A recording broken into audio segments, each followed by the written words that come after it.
They were pounding on my door, voices sharp, overlapping, dripping with entitlement. 2 months of silence, and now they stood on my porch like I owed them something. I didn't rush. I let them stew. When I finally opened the door, I wore calm like armor. "We need to talk," my sister snapped, kids clinging behind her like props. My mother's glare burned hotter than the summer sun. Dad crossed his arms, trying to look powerful. They thought they'd corner me. They had no idea they were already standing in the trap I built. I used to love them, used to bend, stretch, shrink myself to fit into the shape they demanded. Family vacations? Always on their terms. Restaurants? Their choice. Birthdays, holidays, milestones?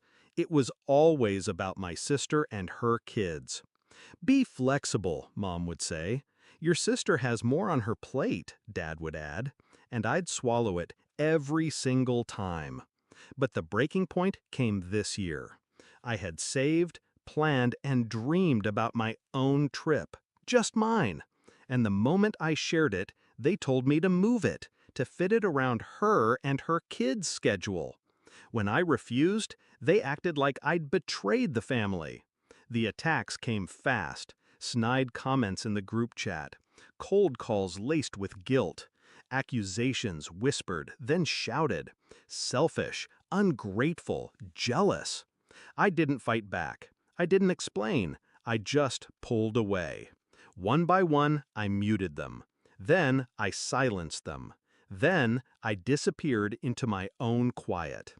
They thought silence meant surrender. But silence is where I plan best. I started documenting. Every text dripping with cruelty. Every voicemail layered with manipulation. Every demand, every threat, every attempt to twist the knife. I kept receipts, screenshots, backups. Not for me. For the day I'd hand them back, sharpened into weapons. At the same time, I built distance, blocked them from my finances, shifted my will, changed locks, cleaned out any trace of their reach into my life. Step by step, I carved myself free. Step by step, I built a cage around them. And now, here they were, screaming at my door. I invited them in, calm, steady. They mistook my quiet for weakness, like always. "2 months you ignore us," Mom spat. "We're family," Dad barked. My sister's voice shook with venom. "You think you're better than us, planning trips like you're important?" I let them spill every insult, every accusation, filling the room with the poison they carried. Then I set my phone on the table, recording, red light blinking. "Done?" I asked. I slid a folder across the table, printed screenshots, transcripts of voicemails, copies of their words in black and white. Mom grabbed the pages, skimmed, paled. Dad's jaw clenched. My sister stammered. This isn't—" "It's exactly what you said," I cut in. My voice didn't rise. It sliced.